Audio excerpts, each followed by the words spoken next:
This is the second video of formal risk analysis. So we have in the previous video studied that there are two frameworks for formal risk analysis. They are Octave and FAIR. We have studied about Octave in the previous video, and in this video we are going to study about FAIR. So what is FAIR? FAIR is actually it is the abbreviation of factor analysis of information risk. It's a factor analysis of information risk. So unlike Octave what we have discussed earlier, Octave is a framework that we have discussed earlier. Unlike Octave, that actually describes how we should respond to a risk, or what are the steps required, the steps needed to be performed while assessing a risk. അതായത് റിസ്കിനെ assess ചെയ്യാൻ അല്ലെങ്കിൽ റിസ്കിനെ മനസ്സിലാക്കാൻ, അതിനെ മെറ്റിഗേറ്റ് ചെയ്യാൻ എന്തൊക്കെ steps എടുക്കണം എന്നായിരുന്നു OCTAVE പറയുന്നത്. But factor analysis of information risk അല്ലെങ്കിൽ ഫെയർ പറയുന്നത് it is actually trying to give a definition to risk. So it is actually a technological standard that is used for risk definition. Risk definition ഉപയോഗിക്കുന്ന ഒരു technical സ്റ്റാൻഡേർഡാണ് എന്ത് fair എന്ന് പറയുന്നത്. So it is actually developed from open ഗ്രൂപ്പാണ് ഈ പറയുന്ന fair develop ചെയ്തിരിക്കുന്നത്. So Octave പോലെ ഒരു സ്റ്റെപ്പ് ബൈ സ്റ്റെപ്പ് ഒരു എന്ത് ചെയ്യണം എന്നുള്ള ഒരു പ്രൊസീജിയറൽ ഫ്രെയിം വർക്ക് അല്ല ഫെയർ. മറിച്ച് ഫെയർ ചെയ്യുന്നത് എന്താണെന്ന് വെച്ച് കഴിഞ്ഞാൽ റിസ്കിനെ ഡിഫൈൻ ചെയ്യുക, അല്ലെങ്കിൽ റിസ്കിൻ്റെ മറ്റ് ആട്രിബ്യൂട്ട്സിനെ ഡിഫൈൻ ചെയ്യുക. ഇതൊക്കെയാണ് ഫെയർ ചെയ്യുന്നത്. Okay, so FAIR actually places emphasis on the unambiguous definition and unambiguous definition of risk. അതായത് റിസ്കിൻ്റെ ഒരു അൺആംബിഗ്യസ് ആയിട്ടുള്ള ഡെഫിനിഷനാണ് ഫെയർ എംഫസിസ് കൊടുക്കുന്നത്. And it also is based on the idea that risk and its attributes are measurable. റിസ്കിൻ്റെ ആട്രിബ്യൂട്ട്സും measurable ആണ് എന്നാണ് ഫെയറിൻ്റെ ഒരു അസംഷൻ അല്ലെങ്കിൽ ഫെയറിൻ്റെ ഒരു എംഫസിസ് എന്ന് പറയുന്നത്. So FAIR emphasize that risk and its attributes are actually measurable. അതായത് നമുക്ക് റിസ്ക് എത്രത്തോളം ഉണ്ട് എന്ന് നമുക്ക് മെഷർ ചെയ്ത് എടുക്കാൻ പറ്റും എന്നാണ് ഫെയർ അസ്യൂം ചെയ്യുന്നത്. സോ ഫെയർ റിസ്കിനൊരു ഡെഫിനിഷൻ കൊടുക്കുന്നുണ്ട്, and this is quite important. So FAIR defines risk as the probable frequency and probable magnitude of loss. That is the probable frequency and probable magnitude of loss.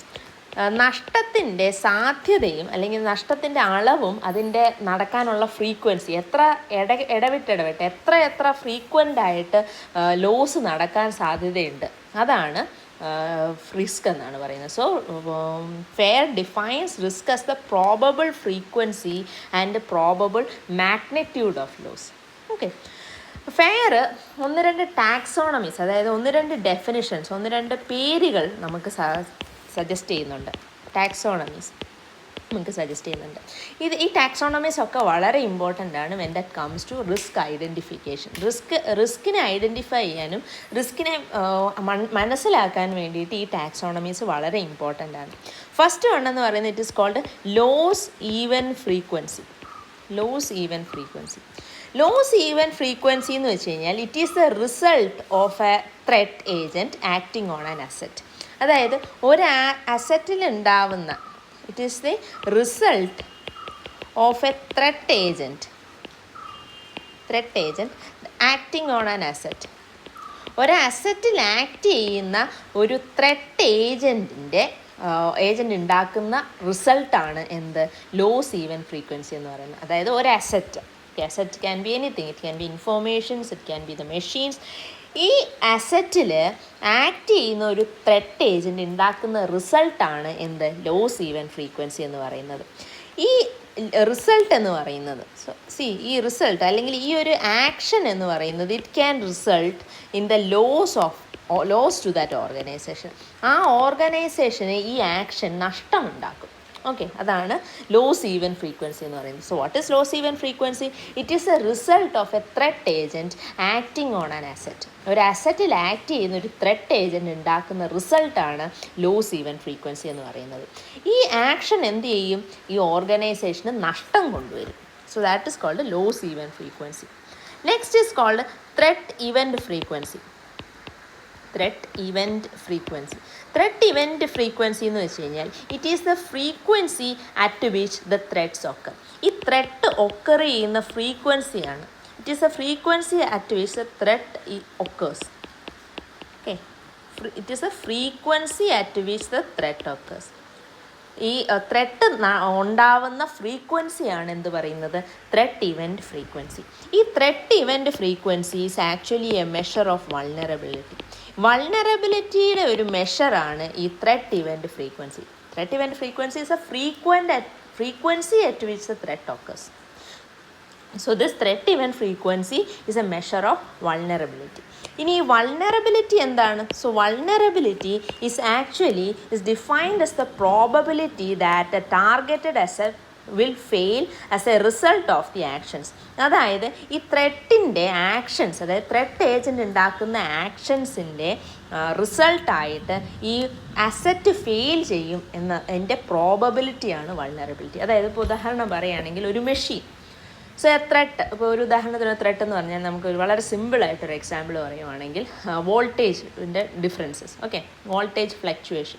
അപ്പോൾ ഈ voltage fluctuation കാരണം ഈ പറയുന്ന machine കേടായി പോകാനുള്ള പ്രോബബിലിറ്റിയാണ് നമ്മൾ എന്ത് പറയുന്നത്? വൾനറബിലിറ്റി എന്ന് പറയുന്നത്. It is the probability that a targeted asset will fail as a result of the actions. Fail as a result of the actions. ഈ ആക്ഷൻസിൻ്റെ റിസൾട്ട് അതിൻ്റെ ഭാഗമായിട്ട് നമ്മുടെ അസറ്റ് ഫെയിൽ ആവും എന്നതിൻ്റെ പ്രോബബിലിറ്റിയാണ് നമ്മൾ എന്ത് വൾനറബിലിറ്റി എന്ന് പറയുന്നത്. So it is defined as the probability that a targeted asset will fail as a result of the actions. ത്രെറ്റിൻ്റെ ആക്ഷൻസ് മൂലം നമ്മുടെ ഒരു ടാർഗറ്റഡ് അസറ്റ് ഫെയിൽ ആവും. അതാണ് അതിൻ്റെ പ്രോബബിലിറ്റിയാണ് വൾനറബിലിറ്റി എന്ന് പറയുന്നത്. Next is probable loss magnitude. Okay, probable loss magnitude അല്ലെങ്കിൽ PLM, പ്രോബബിൾ ലോസ് മാഗ്നിറ്റ്യൂഡ് എന്ന് പറയുന്നത്. It is actually the quantity of the impacts of the threat. It is used to quantify the impacts of the threat. ഈ ത്രെറ്റിൻ്റെ ഇമ്പാക്ട്സിനെ quantify ചെയ്യുന്ന യൂണിറ്റാണ് നമ്മുടെ PLM എന്ന് പറയുന്നത്, or probable loss magnitude. Okay, probable loss magnitude. It is used to quantify the impacts of threat. ഒരു ത്രെറ്റിൻ്റെ ഇമ്പാക്ട്സിനെ അളക്കാൻ ഉപയോഗിക്കുന്ന ഒരു ടേമാണ് PLM അല്ലെങ്കിൽ പ്രോബബിൾ ലോസ് മാഗ്നിറ്റ്യൂഡ്. ഓക്കെ, ഫെയറിൻ്റെ ഡെഫിനേഷൻ അനുസരിച്ച് there are actually 6 forms of loss. 6 തരത്തിലുള്ള ലോസ് ഉണ്ടാവും, 6 തരത്തിലുള്ള നഷ്ടങ്ങളുണ്ടാവും. ഇതിനകത്ത് 4 എന്ന് പറയുന്നത് they are actually external loss. They occur externally. ഈ 4 they occur externally and 2 of them occur internally. Okay, ഫെയറിൻ്റെ ഡെഫിനേഷൻ അനുസരിച്ച് 6 തരത്തിലുള്ള ലോസുകൾ ഉണ്ടാവാം. അതിൽ 4 എക്സ്റ്റേണൽ ലോസ് ആയിരിക്കും, 2 എന്ന് പറയുന്നത് ഇൻറ്റേർണൽ ലോസ് ആയിരിക്കും. So what are the losses? Let's check out. First one is called productivity loss. അതായത് നമ്മൾക്കൊരു റിസ്ക് ഉണ്ടായി കഴിഞ്ഞ് കഴിഞ്ഞാൽ, ഒരു ത്രെറ്റ് ഉണ്ടായി കഴിഞ്ഞ് കഴിഞ്ഞാൽ നമ്മുടെ പ്രൊഡക്ടിവിറ്റിയിൽ ഒരു കുറവ് സംഭവിക്കുമല്ലോ. ഇപ്പോൾ ഉദാഹരണത്തിന് ഒരു മെഷീൻ, ഓക്കെ, ആ മെഷീൻ കേടായിപ്പോയി. Okay, alright. സോ ആ ഒരു കേടായത് കാരണം അവിടുത്തെ പ്രൊഡക്ഷൻ നിന്ന് പോവേ, അപ്പോൾ ഒരു പ്രൊഡക്ഷൻ ലോസ് ഉണ്ടാവുമേ. So that is called productivity loss. Okay, then second one is called replacement loss. അതായത് ഈ കേടായ മെഷീൻ നമ്മൾ മാറ്റി വയ്ക്കണമെങ്കിൽ ഒരു നഷ്ടമുണ്ടാവുകയോ ഒരു പൈസ ചിലവുണ്ടാവുകയോ, that is called replacement loss. Next is called response loss. Response loss എന്ന് വെച്ച് കഴിഞ്ഞാൽ നമുക്കിപ്പോൾ ഒരു റെസ്പോൺസ് ചെയ്യണമല്ലോ. ഈ മെഷീൻ മാറ്റി വയ്ക്കാനായിട്ടും ഒക്കെ ആൾക്കാരെ ചുമതലപ്പെടുത്തുകയും അവർക്കുള്ള സാലറി, അങ്ങനത്തെ റെസ്പോൺസുകൾ ഉണ്ടാവുമല്ലോ. അതിനെ റെസ്പോണ്ട് ചെയ്യേണ്ട രീതികൾ ഉണ്ടാവുമല്ലോ. അപ്പോൾ അതിനുണ്ടാവുന്ന ലോസാണ് it is called response loss. അതുമൂലം ഉണ്ടാവുന്ന ലോസാണ് it is called response loss. Next is called fines and judgements.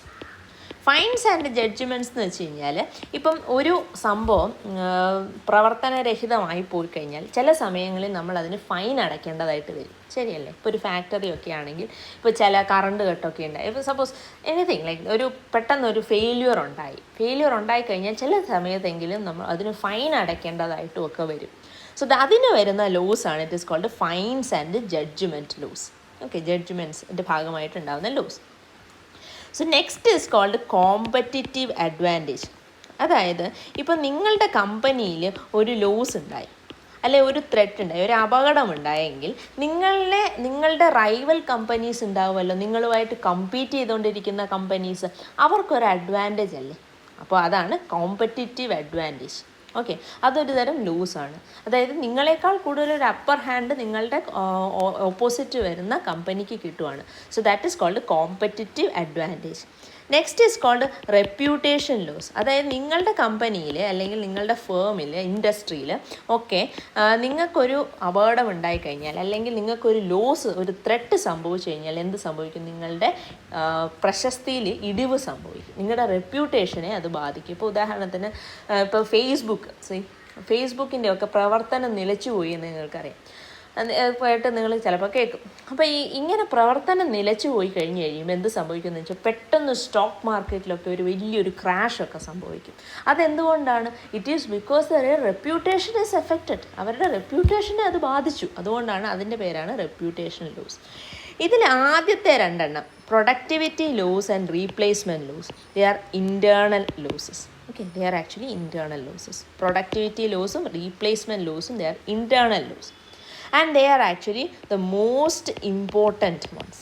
ഏറ്റവും കൂടുതൽ നമ്മൾ ഇമ്പോർട്ടൻസ് കൊടുക്കേണ്ടത് ഈ രണ്ട് ലോസിനാണ്, പ്രൊഡക്ടിവിറ്റി ലോസിനും റീപ്ലേസ്മെൻറ്റ് ലോസിനും.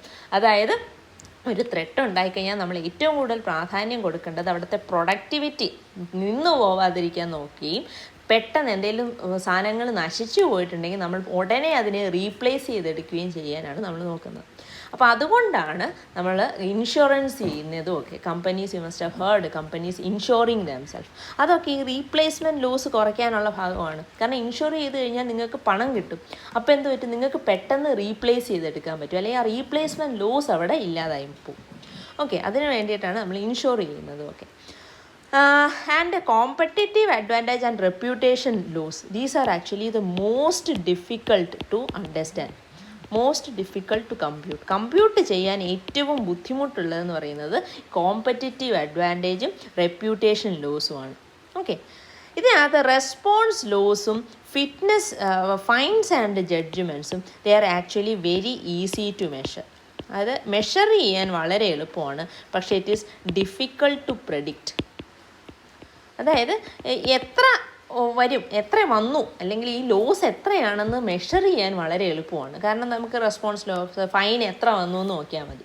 പക്ഷേ ഇത് എത്ര വരും എന്ന് പ്രെഡിക്റ്റ് ചെയ്യാൻ വളരെ ബുദ്ധിമുട്ടായിരിക്കും. So it is easy to measure but it is difficult to predict. അതേസമയം പ്രൊഡക്ടിവിറ്റി ലോസും റീപ്ലേസ്മെൻറ്റ് ലോസും they're actually the most important ones. And competitive advantage and reputation loss they are very difficult to measure. കാരണം ഇടിഞ്ഞു എന്ന് പറഞ്ഞു കഴിഞ്ഞാൽ അത് എത്ര നാളിടിയും?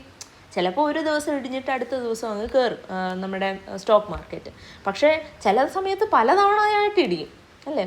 ആഴ്ചകളോളം ഇടിയാൻ സാധ്യതയുണ്ട്. അപ്പം നമുക്ക് കറക്റ്റായിട്ട് എത്രയാണ് ലോസ് എന്ന് അവിടെ കണ്ടുപിടിക്കാൻ പറ്റത്തില്ല.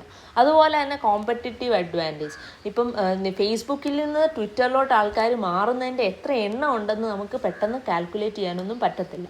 So that is called losses. That are the 6 forms of loss.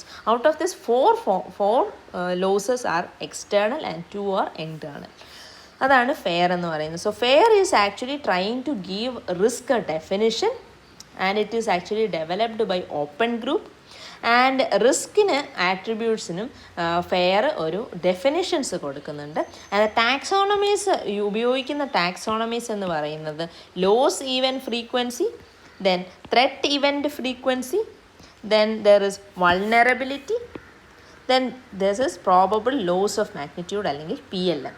ഇത് ഇത്രയുമാണ് നമ്മൾ ഫെയറിനകത്ത് സംസാരിക്കുന്നത്. So thank you for watching.